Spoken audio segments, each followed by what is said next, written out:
दोस्तों नमस्कार, मैं हूं संजीत कुमार और आपने देखना शुरू कर दिया है बिहार टीचर पॉइंट। दोस्तों आपका हमारे चैनल पर स्वागत है। आज हम बात करेंगे मार्च के वेतन के भुगतान के संबंध में कि आखिर सरकार के बड़े बड़े दावों के बीच आखिर शिक्षकों का मार्च का वेतन का भुगतान समय से नहीं हो पाया। आपने देखा होगा अखबारों के माध्यम से, टीवी के माध्यम से, सोशल मीडिया के माध्यम से सरकार लंबी लंबी ये वादा करती रही और ये कहती रही कि अब शिक्षकों का जो वेतन है वो हर हाल में 1 तारीख को हो जाएगा, 2 तारीख को हो जाएगा, है ना, समय से पूर्व हो जाएगा। लेकिन दोस्तों ज़रा आप सोचिए कि आज है 16 तारीख यानी कि 16 अप्रैल है, अभी तक मार्च का वेतन नहीं हो पाया है। कुछ शिक्षकों का हुआ है और बहुत अभी लाखों ऐसे शिक्षक हैं जिनको मार्च का वेतन का इंतज़ार है। अब आप सोचिए कि शिक्षकों पर पहले से ही काफ़ी जिम्मेवारियां होती हैं, काफ़ी जवाबदेहियां होती है और उसके बाद ऑनलाइन हाजिरी बनाना होता है। तो कहा गया था कि शिक्षक को अब पैसे का इंतज़ार नहीं करना पड़ेगा, शिक्षकों को अब पेमेंट का इंतज़ार नहीं करना पड़ेगा। अब सभी शिक्षकों को जो है बिल्कुल 1 तारीख को पेमेंट मिल जाएगा और शिक्षकों को अब किसी भी ऑफिस का या किसी भी व्हाट्सएप या मैसेज का वेट नहीं करना होगा, खास करके वेतन को लेकर के भी। दूसरी बात ये कहा गया था कि शिक्षकों की जो भी समस्याएं होंगी उसका 1 सप्ताह के अंदर निराकरण होगा। जो भी समस्याएं होगी शिक्षकों का उसका 1 सप्ताह में निराकरण हो जाएगा। हर शुक्रवार को या मंगलवार को शिक्षकों के लिए एक दरबार लगेगा।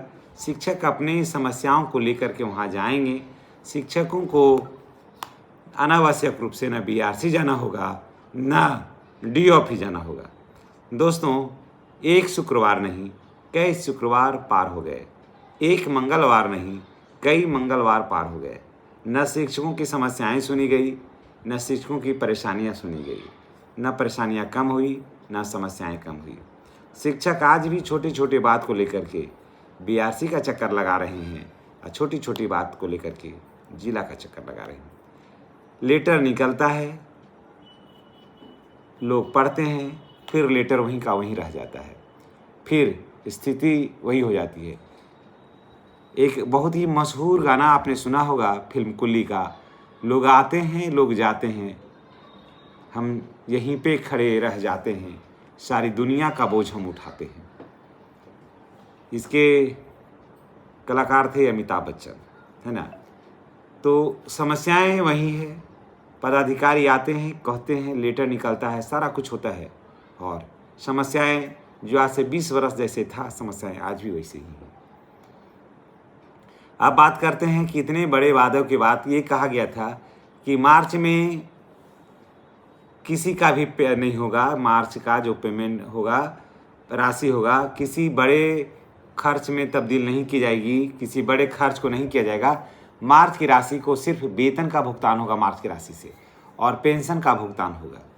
तो दोस्तों आपने देखा होगा कि जितने भी वृद्धा पेंशन, सभी तरह का पेंशन पाने वालों का राशि अटक गई, राशि रुक गई, किसी को नहीं मिल पाया। एक दूसरा समस्या ये है कि शिक्षकों को जो कहा गया था कि 1 तारीख को भुगतान हो जाएगा, आज 16 तारीख हो गया दोस्तों और आज तक शिक्षकों का भुगतान नहीं हुआ वेतन का और आने वाले 8 दिन भी मुश्किल से शिक्षकों का भुगतान होगा। यानी कि मान के चलिए कि 23-24 तक अगर भुगतान हो जाता है बचे हुए शिक्षकों का या शिक्षा सेवकों का तो गनीमत है। फिलहाल 24 तारीख से पहले, समझ गए, 24 तारीख से पहले तो वेतन भुगतान होने का कोई संभावना मुझे तो नहीं दिख रहा है। हाँ, अचानक ऐसा कुछ हो जाता है तब तो एक अलग बात है। हालांकि ऑफिस की तरफ से तैयारियां भरपूर है लेकिन ऊपर में पैसा ही नहीं है, ऑफिस में पैसा ही नहीं है, कुछ पैसा ही बचा हुआ है। तो एक अब उतने कम राशि से कितने प्रखंडों का भुगतान होगा, तो ऐसे में और असमंजस की स्थिति बन रहा है। जितना पैसा चाहिए उतना राशि वहाँ पर उपलब्ध ही नहीं है। तो दोस्तों अगर आप मार्च की सैलरी का इंतज़ार कर रहे हैं तो अभी आपका इंतज़ार थोड़ा और लंबा होगा। जैसा कि सूत्रों से खबर मिल रही है कि आपका इंतज़ार थोड़ा और लंबा होगा और ये भी कहने में थोड़ा और ज़्यादा लंबा हुआ तो हो सकता है कि मार्च और अप्रैल का वेतन कहीं एक साथ न हो जाए, ऐसा भी हो सकता है। कि खूब तत्परता अगर सरकार दिखलाएगी, कारण कि देखिए सरकार केंद्र से जो अंशदान मिलता है उसी का इंतज़ार सरकार कर रही थी, क्योंकि उसी पर सारा उम्मीदें टिका हुआ था। और कारण कि जितनी भी राशियाँ थी वो सरकार आगे की राशि को प्राप्त करने के लिए उसमें लगा दी और यही राशि उसमें चला गया, समझ गए। परिणाम हुआ कि राशि घट गई तो अब कर्मचारियों का वेतन तो अब वहाँ पर हो नहीं पाएगा। तो अब आपको ये देखना है कि जो केंद्र सरकार का जो राज्य लाभांश है वो कितना जल्दी मिलता है, ताकि फिर शिक्षकों का भुगतान जो है वो सुचारू रूप से चले।